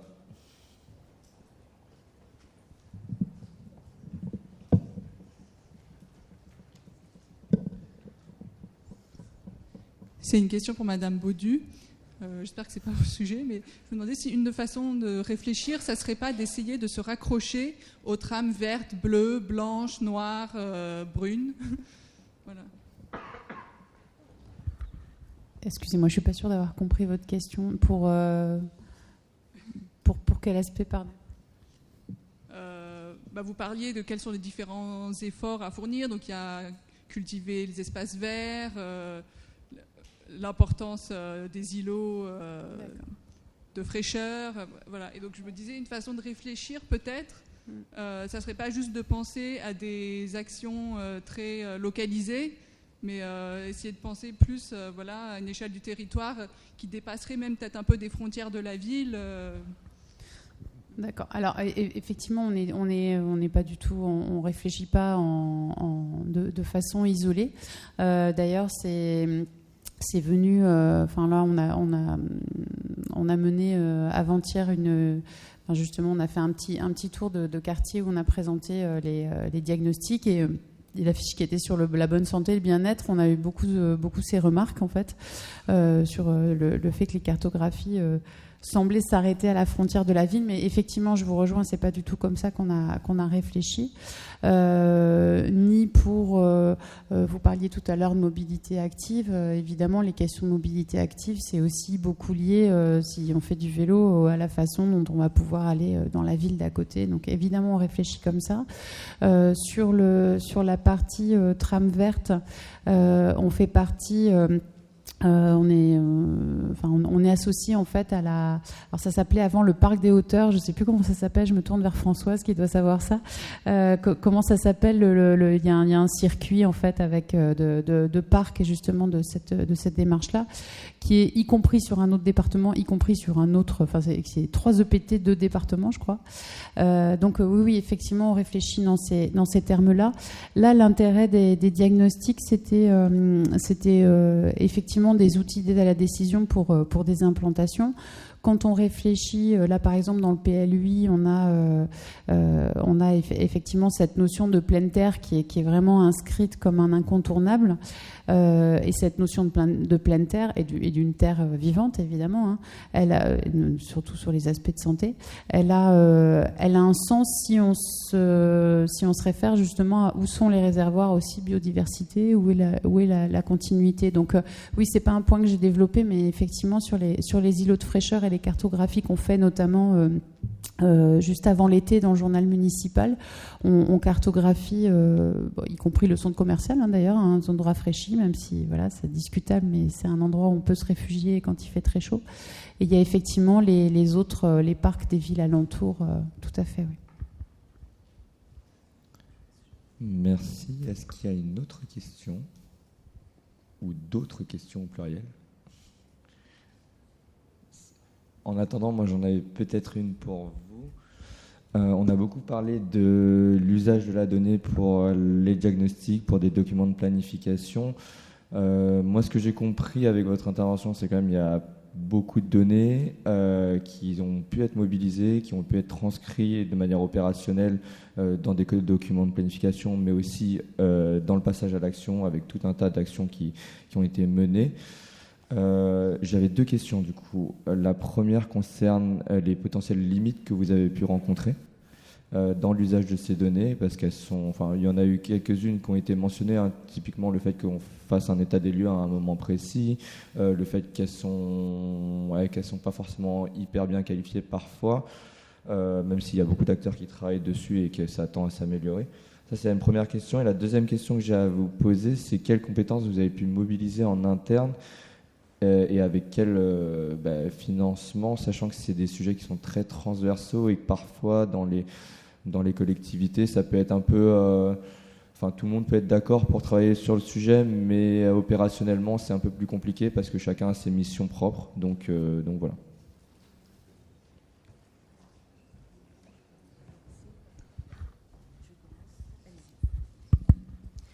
Je veux bien commencer en ce qui concerne Saint-Quentin-en-Yvelines, en tout cas pour la partie tableau de bord santé. On a des conventions de partenariat qui nous permettent d'échanger des données, enfin en tout cas pour Saint-Quentin de les recueillir, pour alimenter ce tableau de bord santé. Et qu'est-ce que je voulais dire ? Oui, par rapport au financement, étant donné que cette observation en santé, cette veille santé est inscrite dans le contrat local de santé, ça nous permet d'avoir des financements aussi de l'ARS pour nous permettre de pouvoir commander une étude. Alors on peut faire appel à un cabinet. On avait jusqu'à pas si longtemps des compétences en interne d'une géographe en santé qui était formée à l'épidémiologie. Donc on a perdu cette compétence. Donc c'est vrai qu'aujourd'hui on externalise cette mission, mais on s'appuie aussi sur nos partenaires qui sont aussi signataires du contrat local de santé, et notamment l'Université de Versailles-Saint-Quentin ou l'UFR Santé du territoire. Merci. Alors pour ma part, sur la partie financement, je l'avais mentionné au départ, c'est vrai que le guide a été donc financé par l'ARS, et puis pour la partie diagnostic, ça a été financé par la DRIEAT. On a en interne un service ultra efficace, en plus d'être sympa. On a un contrôle de gestion qui est très actif, avec toutes les données Cabestan. Alors plein d'acronymes dans tous les coins, nous aussi. Donc voilà, ce sont des données qui ont été complètement complémentaires aussi avec les données INSEE. En termes de limite des données, là je pense que Sabine me contredira pas. Sur les sujets de santé, on a été extrêmement frustrés, par exemple, de ne pas avoir de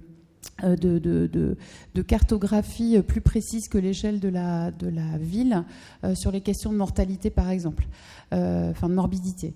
Là, c'est une remarque qui est venue aussi cette semaine. Donc ce fameux quartier des Alouettes, là dont je vous ai parlé, les personnes ont observé depuis 4-5 ans dans leur résidence 9 cas de cancer féminin qu'ils attribuent aux questions de santé environnementale, sauf qu'on ne peut pas le qualifier. Et du coup, voilà, il nous faisait un peu le reproche, il était un peu frustré qu'il n'y ait pas ça dans les données. Nous, on a des données qui sont listées à l'échelle de la ville, parce que ces données qui ne sont pas accessibles. Je ne sais pas si dans la salle, il y a des gens qui ont accès à ces données. En tout cas, on comprend tout à fait la question de c'est des données personnelles et tout, on le comprend très bien. Mais par contre, sur nos sujets, c'est un petit peu frustrant parce qu'on est un petit peu en limite. On aurait aimé aussi pouvoir qualifier un petit peu les plans d'accueil personnalisés des enfants aussi, des accueils individualisés, sur les allergies, etc. Ça serait intéressant aussi de pouvoir qualifier par rapport à ça. Et sur la partie comment on convainc les collègues, alors évidemment on a tous des plans de charge fous, et on arrive avec des questions supplémentaires, sauf que tout le monde a vu tout de suite l'intérêt de ces données. On travaille beaucoup avec le centre communal d'action sociale. Toute la répartition, avoir un revenu médian sur la ville, c'est intéressant, mais voir sa répartition selon les quartiers, c'est intéressant aussi. Et puis, et au-delà de la partie données, des chiffres qui sont ce qu'ils sont, et puis c'est toujours un peu froid. Ce qui est intéressant, c'est aussi de voir comment les gens vivent leur quartier. Et le fait de pouvoir aussi caractériser les quartiers pas tant les quartiers pas les uns par rapport aux autres, mais la ville par rapport aux autres villes. Et puis le fait que, comment dire, notamment l'accès aux espaces verts, ce que j'ai constaté, c'est que ça a changé aussi le regard des gens, j'allais dire sur eux-mêmes quasiment, en fait, sur leur quartier, en fait. Et notamment dans les quartiers politiques de la ville, où on a une école éco-construite, par exemple. Et voilà, il y a certains points qui sont des points remarquables au niveau de dans les hauts lieux de la transition qui sont cartographiés à l'échelle de la région. Et voilà, cartographier ça, les gens voilà, quand on en parle aux habitants, on sent qu'ils se redressent, et ça, c'est intéressant aussi. Et ça, c'est pas tellement quantitatif, c'est pas tellement... voilà. Pardon. Vas-y. Et peut-être si je peux compléter aussi par rapport à ce qui est dit, c'est qu'en effet, il y a aussi une nécessité. La donnée en elle-même, c'est bien, mais nous, on anime des référents au sein de différentes directions de 50 ans en Yvelines pour partager cette donnée et voir comment on peut agir chacun avec nos compétences en faveur de la santé, mais aussi on a des référents communaux parce qu'on peut apporter cette vision un peu à l'échelle de l'agglomération avec des comparaisons départementales et de la région. Eux vont aussi nous amener de la donnée terrain qui est importante de croiser par rapport à des données qu'on observe de façon plus globale. Et il y a aussi toute cette transversalité à la fois thématique mais aussi d'échelle géographique qui est vraiment nécessaire pour passer à l'action derrière. Merci beaucoup. Alors, on est vraiment limite, du coup, je suis désolé, on va devoir mettre fin à cette session. Juste pour résumer, merci pour vos témoignages, ça nous a vraiment permis de faire un lien avec toute la journée, en fait, sur la disponibilité de la donnée, sur comment elle est utilisée, comment elle est retranscrite, quelles sont un peu les limites, comment on l'utilise aussi. Donc, merci pour ces témoignages, et puis je vais passer, du coup, la main à Margot et à Sabine pour la clôture de ce colloque. Merci.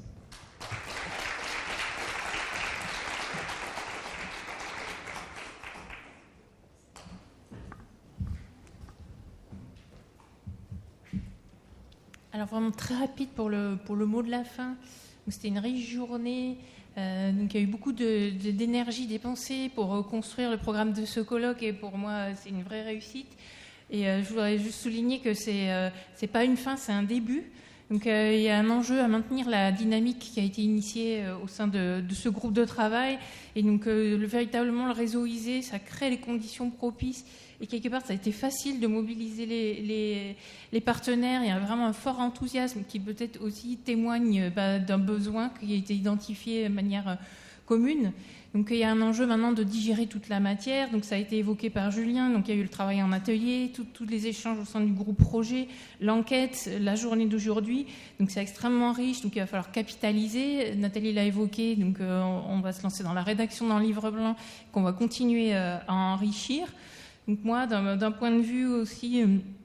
Donc il va falloir mobiliser aussi le groupe projet pour réfléchir à comment on organise l'information pour la rendre plus attrayante, plus accessible et plus facilement traductible en action.